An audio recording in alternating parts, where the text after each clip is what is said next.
এই সম্পর্কে আপনারা বলতে পারবেন, দর্শকের রিয়াকশন বা দর্শকের সবচেয়ে কাছাকাছি এখন আপনাদের অবস্থান। আর 2 নম্বর হচ্ছে আমার প্রডিউসিং টিম শাকিল বলতে পারবে।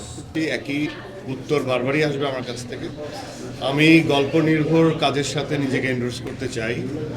মানুষের আমি পারফরমেন্স দিয়ে যত কাছাকাছি পৌঁছাতে পারবো, এটা আমার একটা দায়িত্ববোধের জায়গা থেকে আমি করি। একটা ঈদ তো সবাইকে ঘিরে, একটা ঈদ তো শুধুমাত্র গার্লফ্রেন্ড ওরিয়েন্টেড না, সেজন্য আলাদা দিবস আছে। একটা ঈদ তো আসলে পুরো ফ্যামিলির প্রত্যেকটা মেম্বার ঘিরে। তো আমার কাছে মনে হয় যে ওই দায়িত্ববোধের জায়গাটা আমাদের টিম ফিল করে, এবং আমার গল্প বলার ক্ষেত্রেও আসলে ফিল করি। এটা অন্য কোনো সময়ের গল্প হলে বা অন্য কোনো সময় আসলে যে দাগি অন্যরকম গল্প হতো তা না, কিন্তু না।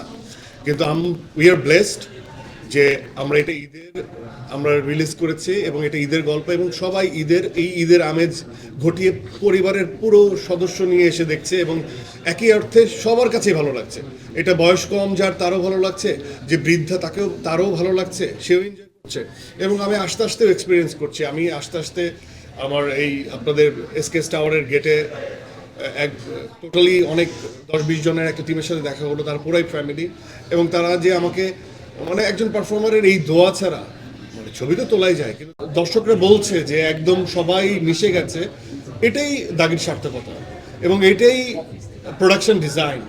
এটা এইভাবেই ডিজাইন করা হয়েছে। এটা আমরা করেছি তা না, এটা আগেই ডিজাইন ছিল এইভাবে। আমরা এইভাবে গল্পটা বলতে চাই, এটাই ডিরেক্টরের সার্থকতা। উনি এভাবেই গল্পটাকে দেখেছেন এবং বলতে চেয়েছেন, আমরা সেভাবেই পারফর্ম করেছি। আমার কাছে মনে হয় এটা দাগির সবচেয়ে বড় একটা শক্তি। অনেক লার্জার, কিন্তু লার্জার হয়েও সেটা যে জীবনের গল্প বলে, সেটা যে ওই পাশের বাড়ির ইমেজটাকে পোর্ট্রে করে, আমাদের ইমেজটাকে পোর্ট্রে করে, সেটা আমার কাছে মনে হয় দাগির শক্তি এখানে।